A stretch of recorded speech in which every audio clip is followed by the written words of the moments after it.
Hi மக்களே, இந்த வீடியோவில் சிங்கப்பெண் சிறப்பு அதிரடிப்படை பற்றி பார்க்கலாம். 9th ஜூன் ஸ்டார்ட் பண்ணியிருக்காங்க. இன்றைக்கி தான் நமக்கு ஃபண்டமெண்டல் டியூட்டிஸில் ஒரு ஆர்டிக்கல் கவர் ஆகும்.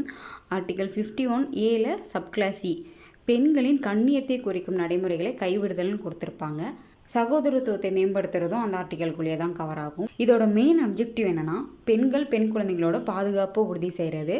இங்கே என்னென்ன கொடுத்துருக்காங்கன்னு பார்க்கலாம். பொது இடங்களில் பெண்கள் மற்றும் குழந்தைங்களுக்கு எதிரான வன்முறைகளை தடுக்கிறது, பொறுப்புடைய அனைவரையும் ஒருங்கிணைத்து பாதுகாப்பான சமூகத்தை உருவாக்குறது. இதுதான் ரொம்ப முக்கியம். பெண்கள் மற்றும் குழந்தைங்களுக்கு உகந்த சமூகத்தை உருவாக்கும் நோக்கில் மக்கள் இயக்கமாக செயல்படுத்துறதுன்னு சொல்லி கொடுத்துருக்காங்க. பொது இடங்களில் கண்காணிப்பு மற்றும் சுற்றுக்காவல் பணிகளை மேற்கொள்கிறது இதோட இன்னொரு செயல்பாடாக இருக்குது.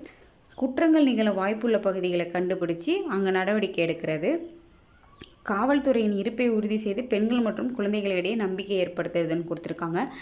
சிங்கப்பெண் சிறப்பு அதிரடிப்படை தொடக்க விழாவில் நம்ம சிஎம் என்ன சொல்லியிருப்பாருன்னா, இந்தியாவிலேயே முதன்முறையாக ட்ரோன் பேட்ரல் அப்படின்றது நம்ம தமிழ்நாட்டை இன்ட்ரடியூஸ் பண்ணப்படும்னு சொல்லியிருக்காங்க. இந்த ஸ்கீமுக்கு 354 கோடி நிதி ஒதுக்கீடு செய்யப்படும் அப்படின்னு சொல்லியிருக்காங்க. சிங்கப்பெண் சிறப்பு அதிரடிப்படைக்காக திட்டத்தோட 2ஆம் கட்டத்தில் 2500 புதிய பணியிடங்கள் உருவாக்கப்படும் சொல்லியிருக்காங்க. அப்கமிங் எக்ஸாமில் நமக்கு இந்த ஸ்கீமோட அப்ஜெக்டிவ்ஸ் அந்த மாதிரி கேட்கலாம். நோட் பண்ணிக்கோங்க. தேங்க்யூ.